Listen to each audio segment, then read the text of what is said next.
Hello, hello, hello! ニクニクチャンネルのニックです。UK スラングのパート2、スタート。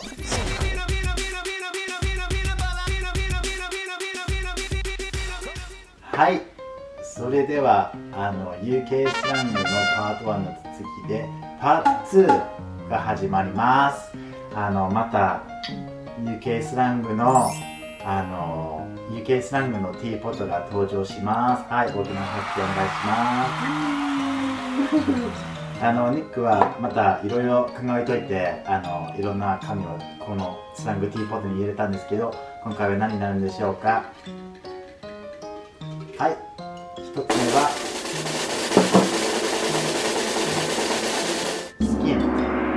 スキンという言葉ですね。ご存知ですか。私よくこの言葉使うんだけど、スキンっていうのはなんだろう、そのお金がないもんなしでっていう意味になるんだけど、でよくイギリス人の若者が使うんですけど、例えばOh, excuse me, can I borrow a fiver? I'm sorry, I'm gonna be skint until next Friday. それはもうすいません、5ポンドくれませんかって、いやごめんなさい、ちょっと来週金曜日までちょっとお金がない状態なんで申し訳ないんですという意味になるんですけど、いやもう結構便利な表現です。はい、スキントでした。そして次はUK スラングのティーポットから何が出てくるんでしょうか。はい、次はcost an arm and a leg cost an arm and a leg という表現ですね。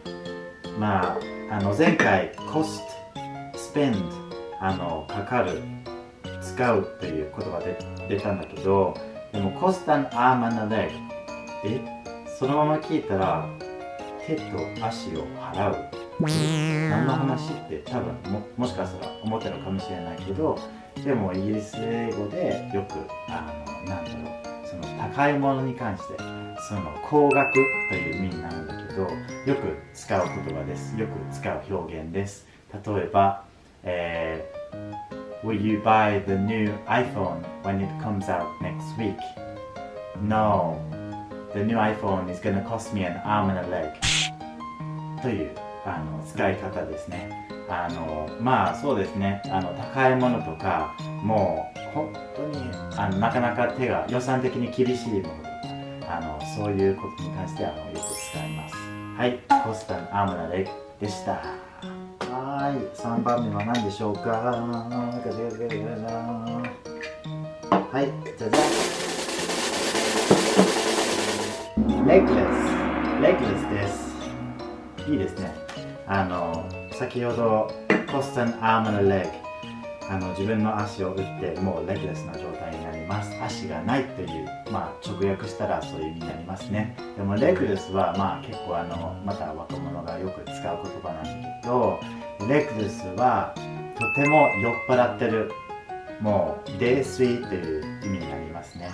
例えばI can't believe how much I drank last night. I was totally legless. という使い方しますよね。昨日マジ飲んじゃったねって、もう本当に酔っ払いすぎちゃってびっくりしたわっていう意味になりますね。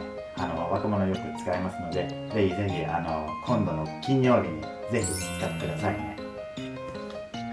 じゃあパート2の最後になるんですけど、何になるんでしょうか。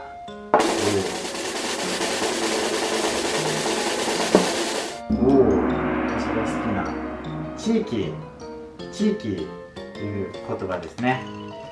まあなんだろう、地域は多分なかなかアメリカ人でもこの単語多分わからないんだろうと思うんですけど、でもよくイギリスでは使います。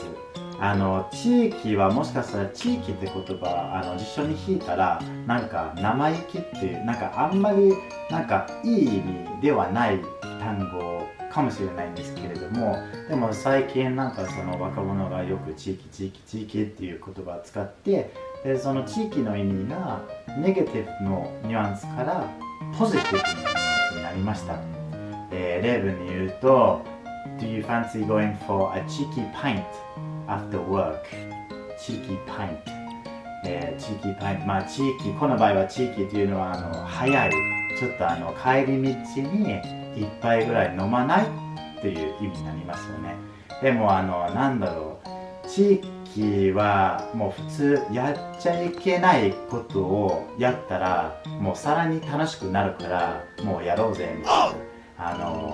例えば帰り道にパブ、ビール、生ビール一杯ぐらい飲んで、で奥さんにバレないようにマウスウォッシュでちょっとガラガラガラしてただいまみたいな。でなんかその秘密的なものを知ったからもうすごいさらに美味しくなるという意味になりますね。ぜひ今度地域パイントを飲むときはぜひ使ってくださいね。はい、パート2はいかがだったでしょうか。そうですね、今回はパート1、パート2という形にしたんですけど、もしパート3が欲しかったら、ぜひ言ってくださいね。そうですね、いつも通りにこの SNS のフォローといいねを忘れないでね。それではまたね、バイバーイ。